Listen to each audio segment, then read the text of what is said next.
كل المليحة في الخمار الأسود، ماذا فعلت بناسك متعبد؟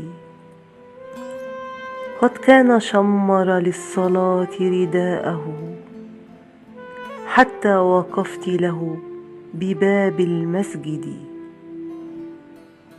فسلبت منه دينه ويقينه، وتركتيه في حيرة لا يهتدي.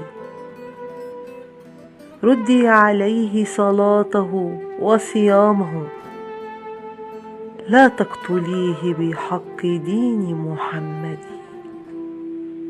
لا تقتليه بحق دين محمد.